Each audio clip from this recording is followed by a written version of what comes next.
All right.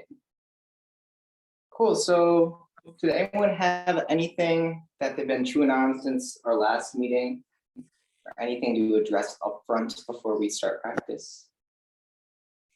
Do you have anything, Karen? No. Okay. I noticed something when I was practicing, Mhm. like playing with the breathing versus just the stillness, that when I do the breathing, it actually gets my thoughts, makes them move. And then if I just do stillness, they like relax. Mm-hmm. It's like creates flow for thoughts versus just like letting it go. And Yeah, then they just like, that's interesting. yeah. Yeah, I find that when I'm practicing and like I have a lot of stuff that I know that I have to like get through to get to the stillness, it can help to focus on the breathing because it'll cycle through all those thoughts faster. Right. So it'll initiate that flow so that I Ah. can drop into like some really good stillness. Mhm.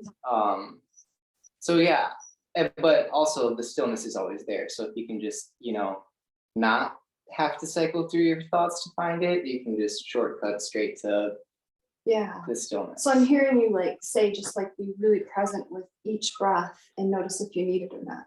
Yeah, If you need it to help with the thoughts. yeah, or just, you know, I don't know. It's just that the thoughts and the breath seem like they're linked, but I don't know if they are. I think it's just that when we bring our attention to a more focused point, Mhm. the thoughts come through. But when we kind of like blur our vision or like blur our mind, then the space opens up in front of us. Yeah. So it's like a matter of like sharpening the lens and Ah, dilating the lens. got it. That's a really good analogy. Mhm. Yeah. I think. I don't know. That's what Yeah. it feels like in practice for me. Yeah.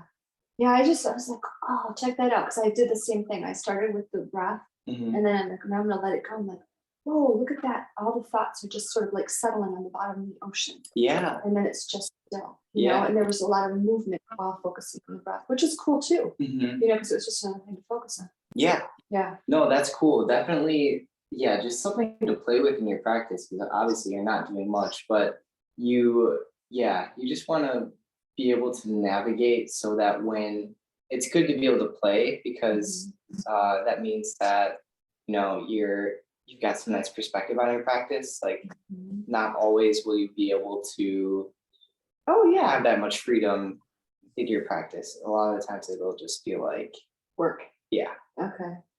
Yeah, that's what I was enjoying about it. I'm like, I wonder if I'm supposed to be doing this. Is this thinking? Yeah. No, that's great. Like, I don't care. It feels really good. Yeah, no, that's the best. That's when practice really kind of becomes fun too, because you're kind of just exploring the space. Yeah. So that's cool. Is that like making music? Making music like Yeah. that? Is that what making music feels like? Yeah, Okay, yeah, it is. Yeah. Because like you hold the big picture of like the feeling that you want to invoke, and then you've got to go into the details to like get the line, get the phrase, get the chorus, and like build the whole thing up from whole cloth. But there's the dilated perspective of like Yeah. the emotion that you're pouring into the art. I think all art works that way, Yeah. where you're like aiming at something that speaks to the human condition, but it's to materialize it, you have to parse it out. Mhm. So you take a really big idea, a really big feeling, and reduce it into bite-sized chunks, and then stack it together. Boom. Let's see. Yeah. I think. I don't know. For me, that's what it feels like. Rick Rubin talks about it in his book too. Yeah. It's really interesting. I think that's how it is when I write music. It's kind of like that. Yeah. Sometimes it's overwhelming when you have a really big picture. Right. Yeah. And then It's you too much to do. Yeah, because you have just like this huge idea, like this is what I want to do, and then you have to figure out how to do it. Yeah. Mhm. That's the problem, half the battle. Yeah. The hard part is getting started, but then Oh yeah. it'll always like once you like get one line, another will suggest itself. Yeah, And it'll it- kind of flow. yeah, it just ends up writing itself. Like Mhm. every time I've always been like, it felt very like transpersonal. Like, whoa, did I really just write that, or did I create the space for this to come out of me? Yeah. And I think it's the latter. Wait till you read, that's what the Rick Rubin book's about. Yeah. Yeah. So what? Rick Rubin is a musical producer and he wrote a book. It's called The Creative Act, something, something, something. And so anyways, it's basically mindfulness in a book. Oh, that's cool. It's and he's a musician, a musical producer. Have you heard of him, Rick Rubin? I think so. You probably recognize him. He's pretty titanic cultural mover and shaker these days. But Yeah. cool. So practice today. I would encourage everyone to find their posture. So an upright posture of wakefulness, shoulders back but relaxed, chin down, and spine straight. And try to really ground yourself today. So feel where your feet are pressing the ground, feel where your weight is being held. Yeah, just try and really feel grounded in your posture. And bring awareness to the breath as it goes out and try and touch the stillness within. And we'll get started.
All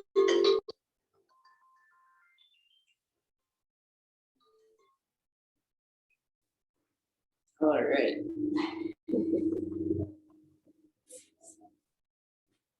Okay. And welcome back.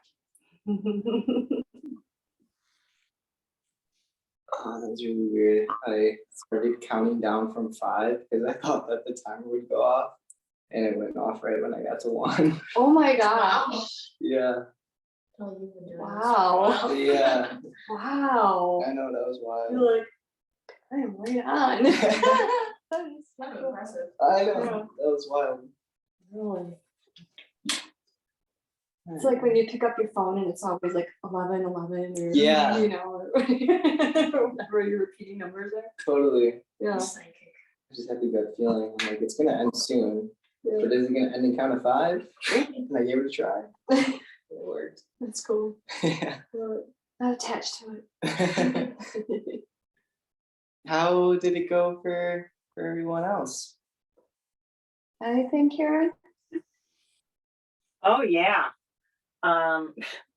My body was a huge distraction.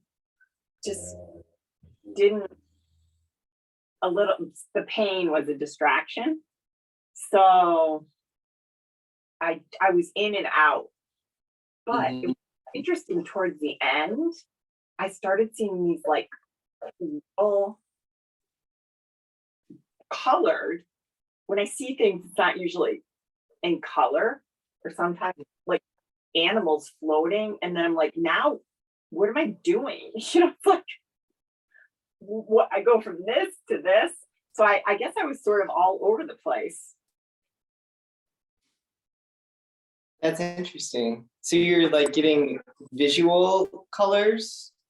Yeah, of like these like toy little animals. That's really interesting. Yeah, I've had that too, where my thoughts just kind of devolve into like kind of nonsense. Just like, yeah, like colors and animals, all these like disassociated like visual perceptions. Right. Yeah. And then so you said when it was over, you're like, well, what am I doing? So was there like kind of jarring coming out of meditation today? Like a sort of It was like, well, what was that sort of? But it wasn't jarring. It was like, I wonder what that was all about. yeah. Yeah, So- that's interesting. Yeah, I've noticed that sometimes you'll sit down and meditate and it'll just be weird, just strange. Like can't really put your finger on it, but it's just Right. weird. And it sort of went along with the rest of the day, like just a weird feeling. Yeah, that's And I'm so into energy. I'm just like, okay, it's all these planetary alignments and it's weird. yeah. That's interesting. Yeah, sometimes, you know, like you're saying with the energy, you'll just have a high charge day and you can just feel it all flowing through, and then yeah, it gets like transpersonal very quickly, where it stops being all about like me and my stuff, but then you just start to get stuff that you have no idea where it's coming from, and it seems like complete nonsense, like colored animals and like a talking fry pan, or like just bizarre things, like totally bizarre. Yeah. Funny thing is, I sort of liked it. Yeah, Ooh, these are not colors. So yeah, that was interesting. that is interesting. I definitely know what you're talking about. And yeah, sometimes the energy, like when we don't try to control it through the forms that we like want to project onto it, it just expresses itself in bizarre ways. So if you think of the energy as raw energy, and we take that energy and contextualize it into our thoughts, like you're saying, when you're focusing on your breath, you get these strings of thoughts about me and where I am and all this stuff. But sometimes the energy charge is so strong that we can't find the stillness, but we also don't turn it into a personal storyline. It just becomes garbly-gook, or just, it's kind of pure creativity, pure energy. Color Right. animals. That's really cool. Mhm. Yeah. Who knows? Who knows? Yeah, and you know, when you have experiences like that, it's just like, yeah, who knows? No one really knows. Like, I just tried to come up with an explanation just because that's what it feels like to me when I'm in that space. But really, who knows? Right. Who Right. knows? Like I said, it was sort of cool in a weird way. Yeah, definitely. I feel like it's so neat that like you said, like sometimes things just seem like everything's about me in here, right? Mhm, And then when it finally lets go and it does go to something like color mhm. and cool shapes of animals, it's like it's just a nice place to go. And like it's nothing, but Yeah, it's a nice place to go. Color is great. Like, you know, color feels good. Like Right. grabbing for it feels good. mhm. No, it does. It definitely. Yeah. Yeah, color, places, all these things have you know, like a sort of meaning of their own, a transpersonal meaning of their own. You know, like color has a meaning beyond what we like. You might say like, oh, pink is my favorite color, but pink means something to everyone. So it's not, Color has so much depth to it. yeah, right, It's not just like a surface level thing. right, totally.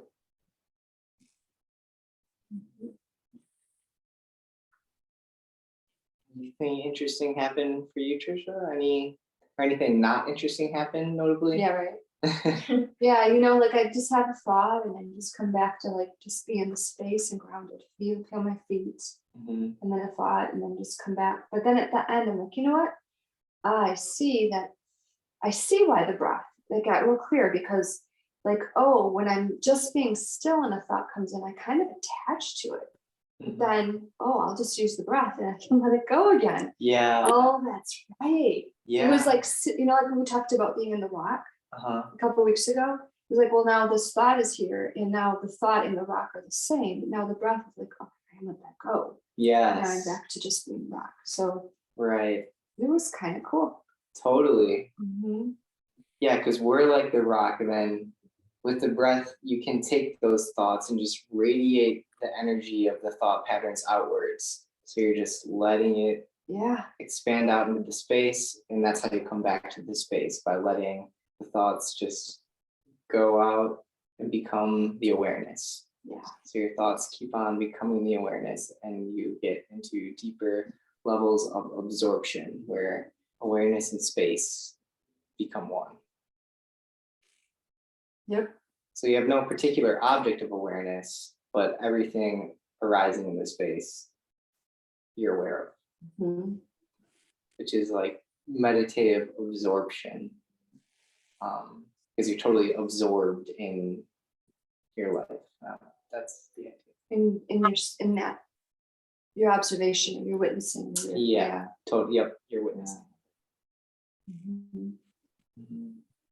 So cool. That's really the breath stuff, I think, is really starting to click for you. How it's just a tool to be used to help you navigate to this space of stillness. Yeah.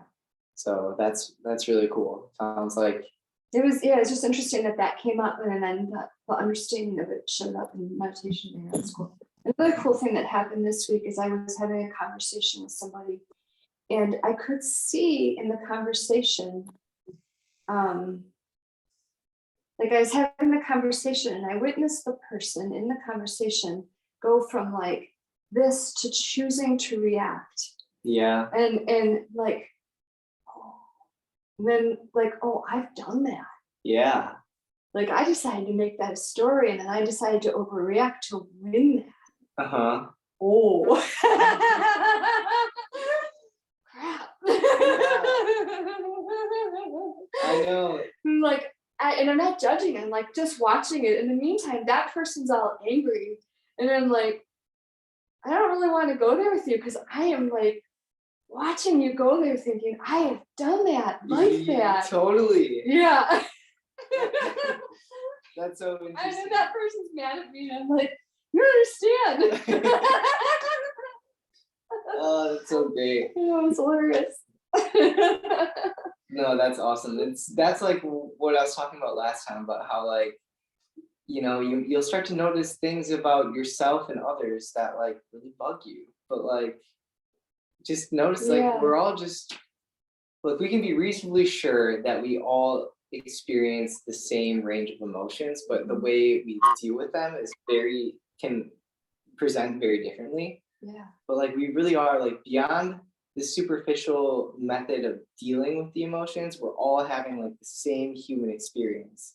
So like with this person, it's great because you were able to connect with your greater humanity underneath the The thing. the thing. But then I couldn't actually be present with the person because I was like, Yeah, funny. that's so funny. And like I said, there was still anger there. I'm like, okay, wait, I have to apologize. But Yeah. but also just recognizing the choice point. I can make a choice in that situation. Hmm. Like I don't have to go there. Hmm. I could try something else. Yeah. And winning is not as important. Right. Yeah. Yeah, totally. I mean, the choice can also like in that situation sounds like you didn't have to go there, but sometimes, there's no like right or wrong way. So like Yeah. sometimes like, if someone reacts, maybe the best thing for them would be for you to hold an even stronger reaction of truth. So like it's not always going to be like being gentle. It's giving people what they need, not what they want. Yeah. So if someone like is being aggressive and like totally not grounded in their reaction, sometimes the only way to get through to them is to say, hey, like, Yeah. That's sort of what I was feeling. I'm like, wow, I could do that another time, but this time it was like yeah, just hey, yeah, to me. for yourself first, right? 'Cause Oh, that was first you gotta shock. right. Well, that's Yeah. that's it. You gotta hold the space for yourself, hold the awareness so that you don't get hooked, so that when you do say, hey, you're not doing it from a place of me reacting. It's Yeah. a place of like, Going back in the hamster wheel. yeah. Yeah. So it's Yeah. not like when someone reacts negatively, I don't know, you can do it from a place of like of truth, of say, hey, no, like The point of this isn't to win or be right. The point of this is whatever. yeah, Yeah. Now let's talk about that. right, It's not the right or the right or right. right. I decided to behave this way to be right or win the argument. Hmm. Like, cool. Now let's get rid of that and let's just talk about what happened. Totally, yes.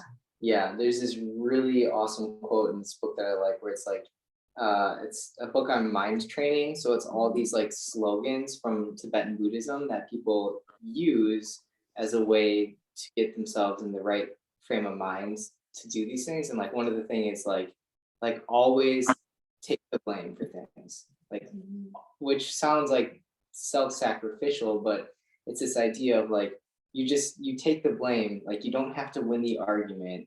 You can like fully take the blame on, and then from there you speak the truth. Yeah. Because like it's just a paper tiger. The blame is just a paper tiger. Yeah. It's not, it doesn't matter. Like if that person's mad, like it's all just do you know what I'm saying? I do. I don't know that. I think in the past I would have I really would have taken the blame. Like we were talking about like drinking, right? Last time, Yeah. like, oh, like totally take all that in. But I just recognize it's a game. Like Ron Yeah. Goss would say, it's a game. And if I just like, whoa, there's the game. Never Mhm. saw it before. Now what's the real underlying issue? Right. And then so I don't know that I Right. hear what you're saying. So I mean, well, this is a way of playing the game so that you can Ah, so that your opponent takes down their defenses, and then you can interesting. get to the real issue. So you play their game, Yeah. you let them win, but then you show them that it's not about winning or losing. Got it. Here's communication happening. Whoa. Yeah. It's like a chess move. Yeah. Whoa. Yeah. I mean, but You just opened up so many You're doors. like, wow, Hang on, I just changed my life. yeah, but there does have to be like a caveat that like, you know, like the blame is real to the extent that you like make it real. So like, you can recognize that it's not about right or wrong, but I'll still take it, but I'm not taking it knowing that it's gonna fully fill my bubble. yeah. Like Yeah. I'll take the blame. Like, sure, give me the blame, but like, look, there's still this thing that needs to be sorted out between you and I. Right. So you give me the blame, and let's talk. Let's get out right. Yeah. Like, that's the idea. Yeah, it is cool. It's a very powerful. It's kind of like Cool. taking their anger away and then dealing with the issue. Yes, it is. Yeah. It is like taking their anger away. Yeah. Yeah, you take their anger into you. And then you turn it around and fix the issue. Yeah. Yeah. You really get to it. Mhm. Yeah. Yeah, it's interesting. So on that same note, there's another slogan where it's like, where it speaks to what you just said, Emily, where instead of like getting angry with things or situations or people, you take the anger onto yourself. So you say, this anger belongs to me. So Mhm. like, so that Uh-huh. you're not projecting it on the world outside. And then what you find is that when you do that, when you own your emotions in that way, there's nothing to be angry at, Mhm. because the outside world is no longer It's not, the anger isn't for that. right. Right. It's me projecting my feeling Right. of anger on things. Right. The anger it comes from within. I think that's one of the benefits of kind of that witness perspective again, is like recognizing, God, I'm angry all the time. Yeah. I do this everywhere, Hmm. you know, or whatever, fear or whatever. Yeah. Right. And that's why the beginning stages of meditation are so difficult for people, because it's like you really have to face that. It gets right in your face. Yeah. You can't really run from it anymore, or like justify your anger, because again, it's like radical self-ownership. Like Mhm. you really are the creator of your own reality. Like you are the boss. And like if you find that you are in the bottom of hell, like chances are the only like place to put blame is on your own confusion, your own lack of clarity, and your own fear. Like, Mhm. but knowing that, then you can raise yourself up. Right. Yeah. What was the word that you used? What was the Word. you gave another example. You were using anger and then you did another one. Oh, yeah. I think you said anger again. Did you say anger again? Yeah, but it also applies for like passion, aggression. Maybe it's Yeah. aggression. Whatever the thing is that keeps showing up. Yeah. Like, and then you're reading it out. Right. Like, oh, this keeps coming up. Hmm. And yeah, that's mine. And so I own, what did you say? It was the phrase. What was the phrase? Maybe that's what I meant. Oh, I own.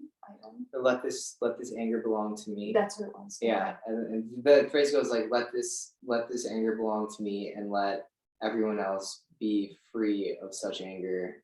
It's like something like that. I'd have to look Okay. it up. Well, but that's fine. That's cool. yeah, Interesting. yeah, it's an interesting idea. It's Mhm. a way to, you know, reframe things, because it really is all about the way we frame it. And Mhm. yeah, And just becoming aware of it in a really expansive space, like just Mhm. like cool. yeah, you become aware of it and you decide, okay, so what do I want to do about this? What's gonna help Yeah. me like stay at that even keel where I'm not freaking out that people are trying to destroy me, and I'm also not like thinking like, oh, here I am, the savior, gonna come help everyone. Like, no, you stay present. Mhm. You don't build yourself up, you don't tear yourself down. You're just here. Yeah. Yeah. Which is kind of hard, because at first it's easy to stop tearing yourself down, but it can be kind of like you still want to build yourself up, you still want to do like the good things, but Mhm. eventually at some point in your practice you'll realize that like building yourself up is not super, it's like it's also pulling you away from being present. Right, it's a future thing. Yeah, You're like investing something in the future. right. You're still Yeah. clinging, trying to like get to that state of ultimate security, ultimate, happiness, instead of going along with the flow, the ins and outs of our lives. But that's a hard one. It's hard to start letting go of. I mean, it's much easier to stop clinging to the painful aspects of life, and it's a lot harder to stop clinging to the things that we kind of feel like make life worth living in some sense. But we only feel that the good things make life worth living because we're so identified with the bad things too. It's the dichotomy thing, The duality. the duality Yeah. between the two of them.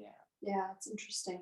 Sort of like, there's so many topics, right? Money could be one, right? Mhm. Or whatever it is. It's like, oh, this, again, like anger or whatever it is, like, oh, no wonder this thing is or isn't coming to me because I didn't recognize I was holding a shield of whatever on that topic all the time. Mhm. Is that what we're saying? Yeah, Yeah, the good or the bad right. of it. Yeah. Right. If I'm not doing good, I'm bad Mhm. or success or failing. Mhm. Yeah. Mhm. There's something. How about you, Emily? Yeah, how did it go for you? So I actually had a question. Yeah. Am I supposed to be thinking about something specific when I meditate, or is it just anything that comes to mind? Because like I'm very ADHD when it comes to thinking. Like I will think about anything, and like Yeah. I got existential for a second when we were meditating, and I was Uh-huh. like, there was a point where I was thinking, I was like, we were really just in this room, sitting here in silence, facing each other for 20 minutes, just thinking to ourselves, and like I was Yeah. like, what is the purpose of this? No, I love that. So, Yeah. I was like, what is my life? That is the question. That's the question. It was kind of funny. I had to stop myself from laughing. I was just like, I was like, if somebody just walked in right now, you know how stupid this would look. Totally. But I'm like, but I mean, No, 100%. And that's the thing. It's like a lot of people like when you first start meditating, you're like who's playing a trick on me? Like who told me to do this? Like this is ridiculous. like I was like, I really am just sitting in this room, facing three other people, thinking to myself, and I do this all the time. You know, I think to myself all the time at home, like in bed, doing whatever, like so does everybody else, and like. But I brought myself to a space where I literally just sit here in front of people, think in front of them in silence. And Yeah. it's funny. No, it is. It's funny. I mean, that's a perfectly reasonable way to feel about it. You're on the right track. Like ultimately, that is just it. But like, the practice will start to speak for itself eventually. So, do you have any moments when you're sitting there and your thoughts were going and going, and you all of a sudden found yourself back at square one, where like you could no longer chase the same train of thought anymore because it like reached an end, and then you drummed up a new thought? Yeah. Yeah, so start bringing attention to that flip, to the flip from one thought going into the next. What I like to visualize, a visual like metaphor for this, like the etch-a-sketches things that you like play with at the dentist waiting room. Yeah. So when you're sitting in meditation, you start with a clean etch-a-sketch, and then your thoughts start going, and the lines start filling up the thing, filling up the thing, filling up the thing, and then eventually you'll like bring your awareness back to your posture or to your breath, and the etch-a-sketch will get so full you can no longer really draw anything, and then someone shakes the etch-a-sketch, clean slate, and it starts over. And you fill up the space, drawing lines, and breath going on my body, posture in this room, people around me feel ridiculous. Etch-a-sketch is shaped, and it's clear. And you keep on doing that until you start being like, I'm no longer gonna really draw on this etch-a-sketch. I'm kind of sick of this thing. I'm tired. It's the point. Yeah, right. That's the point. It just keeps getting shaken, and my masterpiece keeps getting ruined. Yeah. So Good then, analogy. so then Yeah.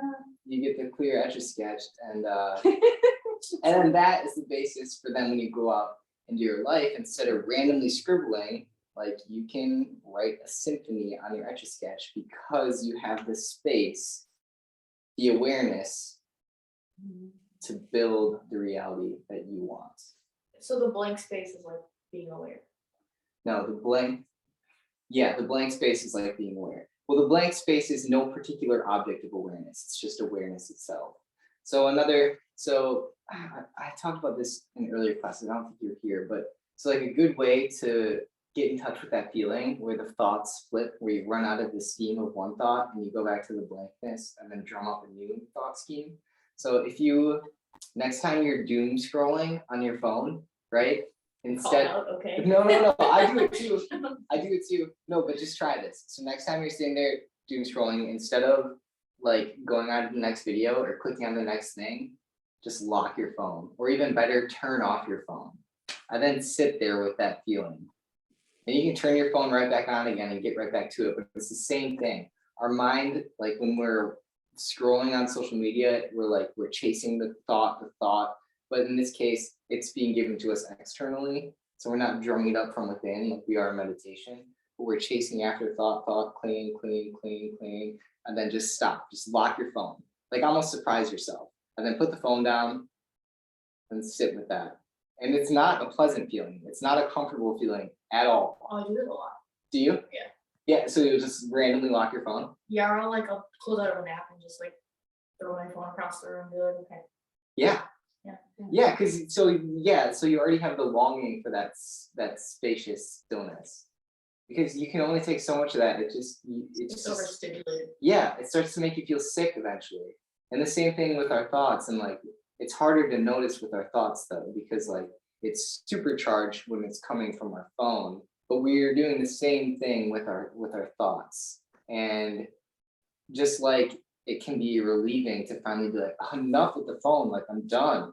It's the same thing with our thoughts, but the peace that we find is even more profound because a lot of people can go through their whole lives only experiencing the relief from the incessant stream of thoughts in like short bursts. But if you can start to cultivate that, then again, you have the stillness and spaciousness to see clearly and then move in the direction that you actually want to go instead of being driven by the incessant stream of your thoughts. I don't know, does that make sense? Does that like kind of give some perspective as to why you might want to sit down and meditate? So is the idea is there an actual like achievable goal that everybody's trying to aim for in meditation? Or like is the idea of meditation to be present and aware? Is that the whole idea of it? Yeah. For now, yeah. Okay. You're like one step at a time. Yeah. No, for we real. do it. We need baby steps. Yeah. No, that is the goal. The goal is to be aware. So the goal is to be aware. So that's like in post-meditation mindfulness, you just be aware of what's going on in your environment. So you just like, it's like what we said before about, say someone cuts you off in traffic. Instead of getting all angry, the person cut me off. It's like, whoa, that was close. Like my car almost hit that car. Like, you break it down so that you're experiencing things from square one. So you're not, totally being driven by your thoughts, by me, mine, I, me, mine all the time, because that becomes a prison for us. It really does. And then we can no longer move towards the things that would really make us fulfilled or happy. Or even relate to others. Or even relate to others. Yeah. It's Yeah. like really hard to connect with others or anything when we're always me, mine. I mean mine all the time. Yeah. I mean mine all the time. Yeah. Yeah. Mm-hmm. Mm-hmm. I had something else I was gonna say. No, it's fine. It was before. But does that make sense? Mm-hmm. Yeah, that makes sense. Yeah. And like to be sure, like you will feel ridiculous meditating, and like I've also like had the internal giggle of just being like, look at us, we're just I'm just sitting in a triangle, sitting here. staring at the floor. Yeah. but it is a very powerful practice, and it works. It's something real, like it's like you can fantasize about the spiritual path all you want, like the myth of enlightenment, but until you start meditating, like it's just a myth. Driven by your thoughts. Yeah, driven by your And thoughts. and then like, yeah, when you meditate, then suddenly it's an open space where perhaps like Karen and the colors came through. I mean, that just, probably not thoughts. No, I don't know what it was, but it's probably not the thinking brain. Yeah. no, it's some sort of Something. right. Rick Rubin talks about in his book. Is he? Yeah, Yes. yeah. I mean, this is Need to read this book. bringing up like the psychedelic experience too, which is something that we haven't talked about much, but that also informs like there's this multiplicity thing that happens where it's just like pure unfiltered, unmitigated just energy, and it just like I don't know, it's very interesting, Mhm. but there's something going on, and we really don't know what it is, but we are it is the thing. Yeah. So it's like So by releasing the yes, me, whatever, and Yeah. all of a sudden we might actually be able to observe it. yeah, Yeah. yep. That's what I feel like. Yeah, because we turn around and actually face it for once instead of trying to instead of being afraid from it. Because ultimately, the I, me, mine is running from it, trying to create some sort of security Mm. when this thing, this constant, this flowing, like changing, the Tao is like what they call it in the East, just like this Huh. this force from the East. It's like I did not know that's what that was. the Tao. Yeah. Yeah. Interesting. Yeah. I didn't know that. What did you? What? Well, I mean, I it's just never had an idea. yeah. The Yeah. Tao is like the way, the flow. It's like if reality is a river, the Tao is it's the energy of life. It's the beingness. It's the yeah. Okay. Interesting. hmm Yeah, and you can't think your way through that. No, Mm. no. Hmm. I mean, you can try, but what happens is it becomes circular at some point. Like it just keeps bringing you back to square one. So it's like building up the etch a sketch and then shaking it, and you keep on the etch a sketch keeps getting shaken.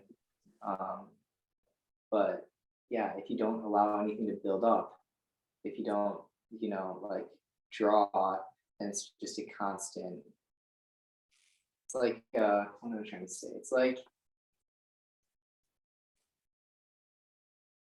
so when we identify with our thoughts, it's like if it's some sort of backup, it's some sort of bottleneck where we're not like integrating the flow of being. We're like stuffing ourselves up. With this busy etch a sketch stuff. Yeah. Yeah, Mhm. yeah, it's hard to explain. Yeah.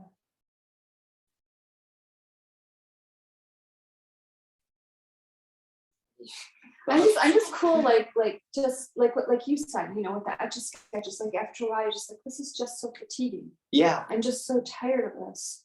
And so yeah, what is it like just to be in that space, and especially with another person mhm, or other people, and just be in that cool, you be you.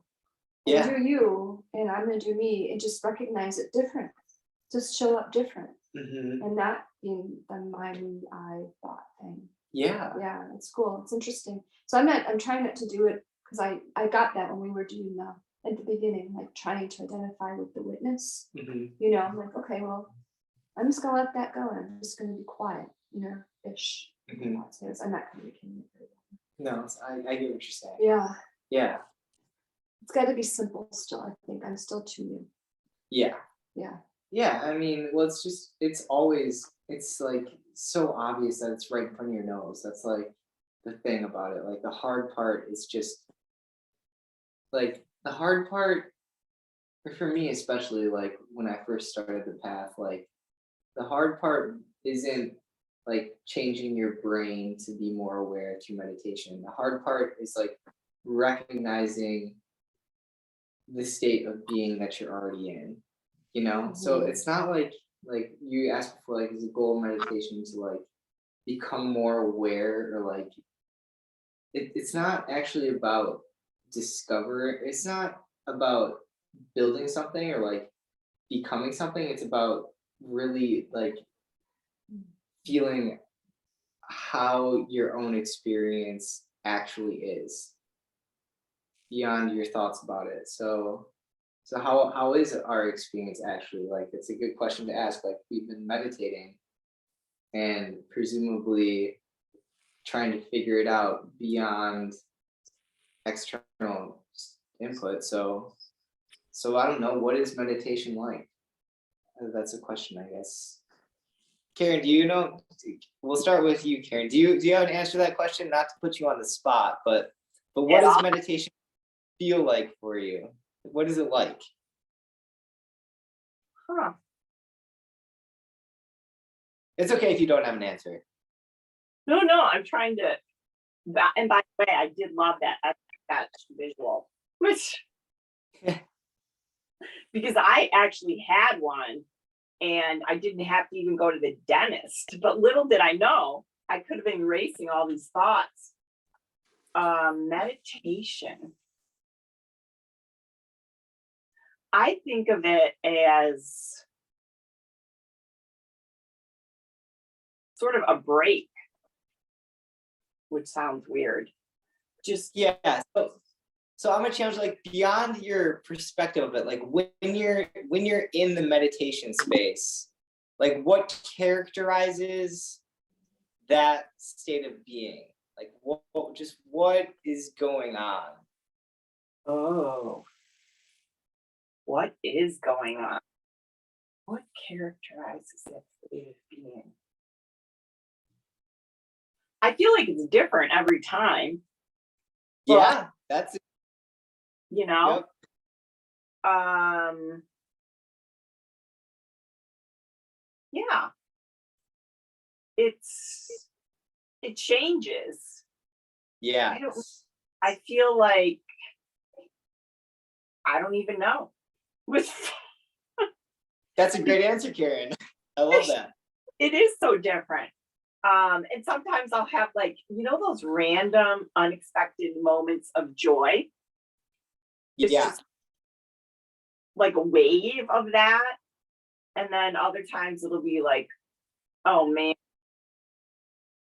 pain won't let you really get Yeah. where you think you should be, right? And then I've learned to just like let that go. So I guess it's a lot of letting go. Yeah, I think that's very insightful and an excellent answer. Thank you, Karen. I have one thing that I don't know would be like, I'll try and condense it. An example of what Trisha was talking about as far as like, it wasn't really an argument, but would an example of being like present into a situation being just like, I don't know if this is what you meant, just like cutting it off in, an appropriate way. Yeah, I mean, there's no formula. It's like it really is less about what you say and what you do, and more about how you feel and how you navigate your internal being through that conflict. So, there's no cutting it off can be a good thing to do, especially at the beginning of your practice where you don't want to get tripped up. You don't want to fall back into your old default of reacting. So certainly cutting it off can be a good thing to do, but there is no formula. Or I don't even know what it would be, but just I was thinking about this when you guys were talking after Trisha mentioned that, and I'm like, well, yesterday my daughter, after I got done with my somatic session, and she can be a little bit, she wants to prove a point sometimes. So I was telling golf balls from this golf course in a different, like behind my office, they keep delivering me golf balls, and it's not even the right building. And so I said, oh gosh, Meg, I got more golf balls on Friday. But then they weigh 7,000 pounds and I have to find someone to like do something. So she's like, well, did you call them? I go, yeah, I've called that, I've called UPS, but I can't make like this another job, right?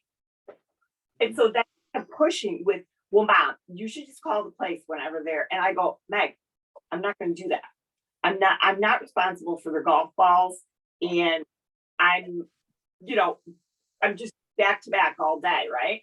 And so then she keeps hammering away. And then I go, wait a minute, Mag, why are we talking about golf balls? Right? Meg, right? Because all of a sudden I'm present with the situation and I didn't really know or care where that was going to go because it could have just escalated. And then she laughed and she goes, yeah, Mom, why are we talking about golf balls? And so That's so cool, Karen. right. So I'm just like, I have the presence. I'm like, I'm not going to do this all day. I mean, I didn't say that to her, but I sort of made light of it. And just because I became present in what was happening, you know? Yeah. So it's a different maybe thing, but I thought of that when Trisha was talking about that. No, that's cool. You totally became aware. That's awesome. Right. I guess awareness, right? So Cool. Well, thank you. That was a really excellent answer and a very good anecdote as well. So thank you for sharing. Do you have an answer to what does meditation feel like when you're sitting there meditating? What is going on? I know for me, I grab onto things a lot. I go grab, to hold, to possess. And so I just keep going back to, this is nothing. I just have to like, this is nothing. The space is nothing. This is nothing. And that for me, is just a letting go. Yeah. It's just a constant letting go. Surrender. Yeah. And especially at the beginning, every single breath, there was a different thought, a different holding on, and a different, everyone was a letting go. I was shaking my etch a sketch. I was getting carpal tunnel.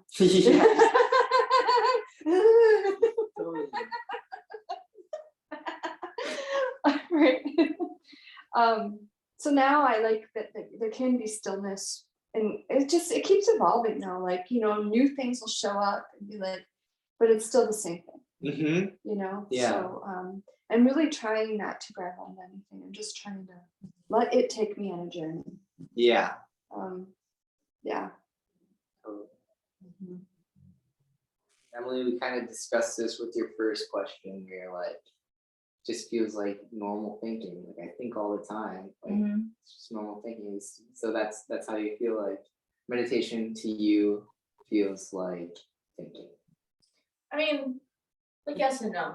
Like when I'm actively meditating, I will like obviously just have these thoughts. Like my thoughts will go from A to Z really fast. Like I'll think about everything. But like you were saying how there are like 4 things to think about, like what was it, like posture, breathing. I forgot what it was. Thoughts and then just like basic like being aware of like your space. Where your space and also like your time. Yeah, so when I think about those things, it like brings me back to square one, you were saying. So it's like a constant shaking and that's just sketch. Yeah. It's like my whole life. Yeah. Yeah, that's I don't know what it's like. I think that is what it's like, it's like for me it's definitely that. It's definitely like a thought will come up. I'll be like, could be a painful thought that I've had a million times. It could be a genius thought. Oh, that's the next topic for my book. But then it's like, nope, square one. Yeah. Like, and yeah, it's just, you begin to realize that everything is in a constant state of flowing, constantly changing, but at the same time, you touch the oneness behind it all. So because everything is in a state of constant change, you're able to potentially, through meditation, perceive the underlying unity. because I think it's all about us striving for unity. So like that's the idea of like, why would we want to build up this empire of ego if it ends up becoming our prison?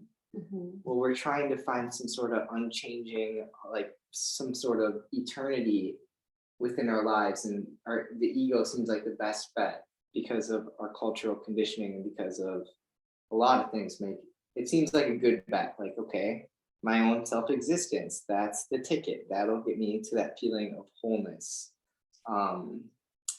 But the terrifying thing is that that doesn't work. It'll always come crashing down. And that, in fact, what I've kind of come to realize is the only way to feel that sense of unity, that sense of completeness, is by getting with the process of eternal change. So the process of things constantly going, a breath going in and out, thoughts going from to all that is how you perceive the underlying unity. Because if you think about it, if everything were fixed in a state of like constant joy, peace, oneness, unity, if that was how the world was, there would actually be nothing to experience at all, because nothing would happen. It would just be this divine light of bliss or whatever. It's beyond conception because it's not a reality. But the fact that things are constantly changing and there's constantly feeling good, bad, all that, because of the duality, we can perceive the underlying unity. Whereas if there were just the whole, yeah, so if they're just like the whole undivided thing, there'd be nothing to experience. But it's the fact that things are changing moment to moment that we can realize, oh, even though everything is in a state of constant change, going in and out,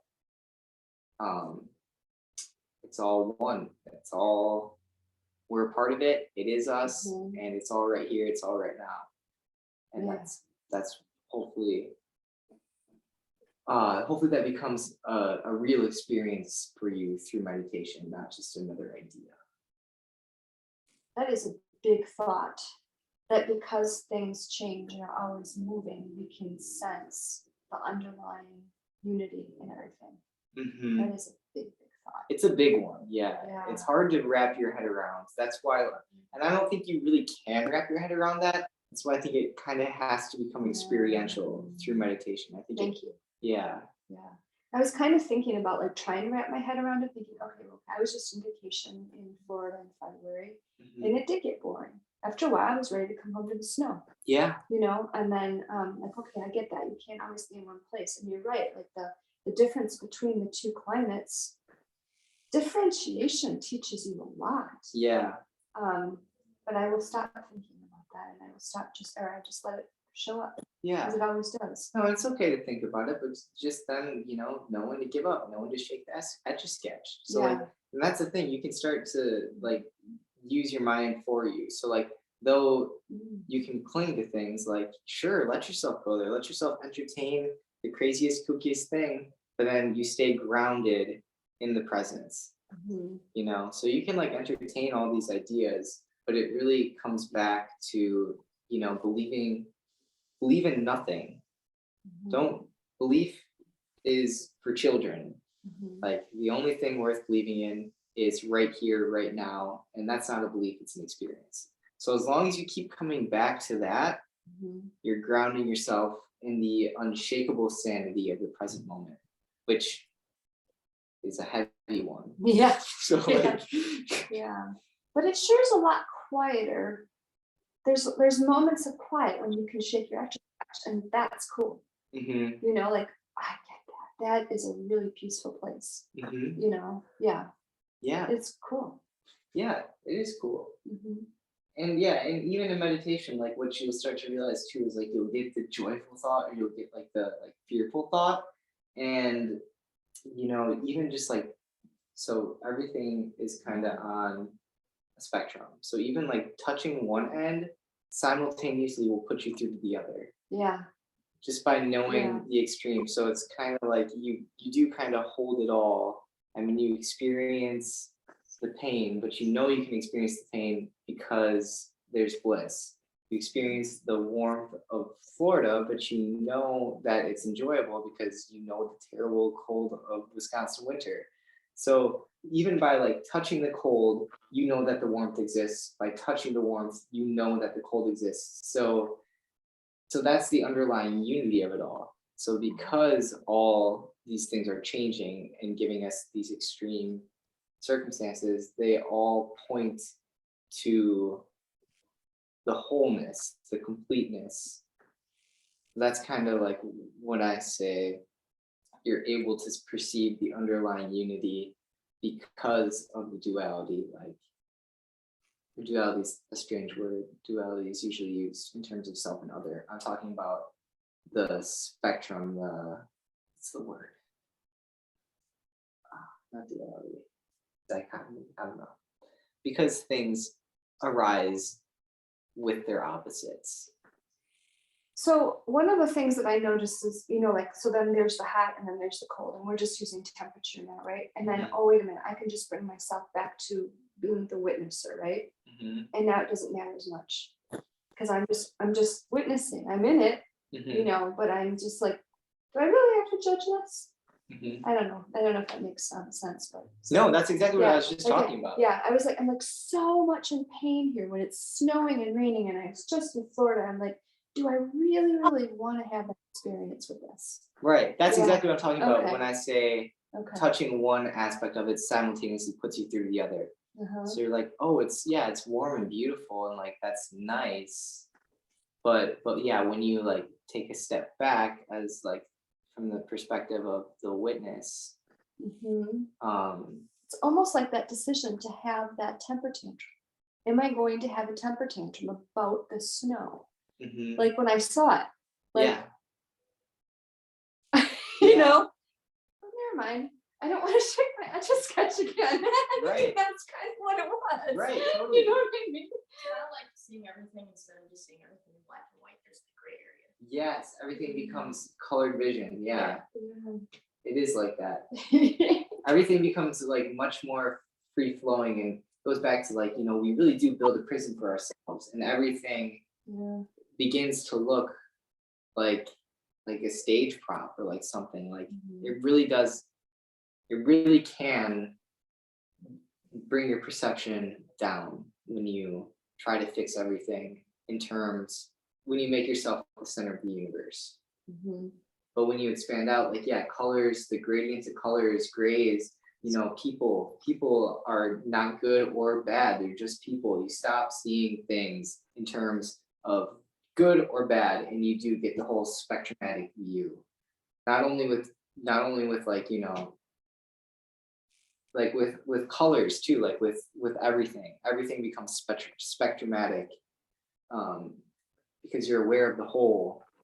You're aware of each end. You're aware of the good and the bad, the light and the dark. You can see them both. You can see them both. Yeah.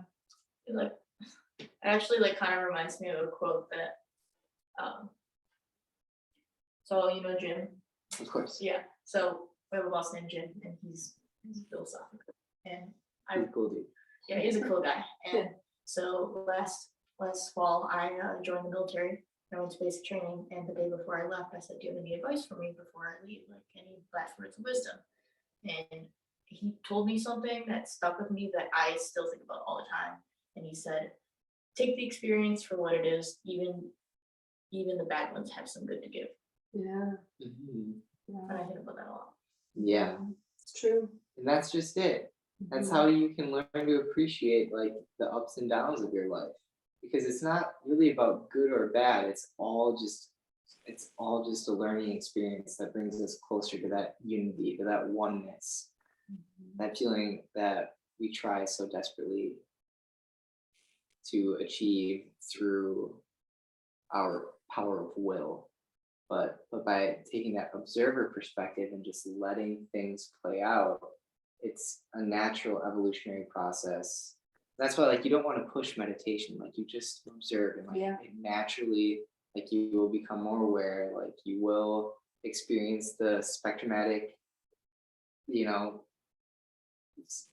everything become, it's just a natural evolutionary process of stopping judging things, stop putting things in boxes, and especially stop putting yourself in a box. Mhm. So it is a surrender. I'm not gonna, it's a surrender. It's no longer fighting what is, no longer trying to justify what is, just being aware of it. That is a thing. It's like, I'm not doing that. Mhm. I like, oh, I was doing that. I'm not. Mhm. Not gonna do that. I find myself doing it all the time now. Totally. You know, it's really wild. Yeah, that's part of the Yeah. practice, and it's a beautiful thing, and Mhm. it can be hard too because so at the beginning stages is like the hardest part because you will find yourself places where you get hooked, where you get like thrown Mhm. back into like your old way of doing things. Yeah. That's why when you first start to practice, that's why like when we talk about like the three paths, the narrow path, the wide path, and the open path. Mhm. The narrow path is the path of discipline. It's like when you're planting like a seedling tree and like you put the little thing around it so that it can like get its roots Mhm. and then start to grow and become strong. Well, similarly, like when we first start meditating, like we really have to ground ourselves in the present. We have to stay away from those things that would normally trip us up, that would pull the sapling out of the ground and start from square one. So that's why the Hinayana, the narrow path, is all about discipline. It's about staying away from those things that trip you up. It's about, really kind of controlling your mind to stay at an even keel. But once the awareness is established, once the tree is, like 3 feet high, Mhm. and like you can kick it. Yeah, a little And- bit. Yeah. You still don't want to like start hacking at it with a hatchet or anything. Mhm. But once the tree is 100 years old, like feel free to swing at that thing with a hatchet. You're not like, you can take a couple chunks out of it maybe, but you can bet you're not going to bring down that tree by yourself. Right. Wow. Wow. Just from the practice. Yeah. Yeah. I mean, Wow. the practice, yeah, because you get so grounded in your awareness, it becomes so primary. It's the unshakable sanity of the present moment. Mhm. Like you really can't be pulled away from it. Unshakable sanity of the present moment. That is cool. Mhm. Yeah. Yeah. But yeah, it's a process and it doesn't happen overnight.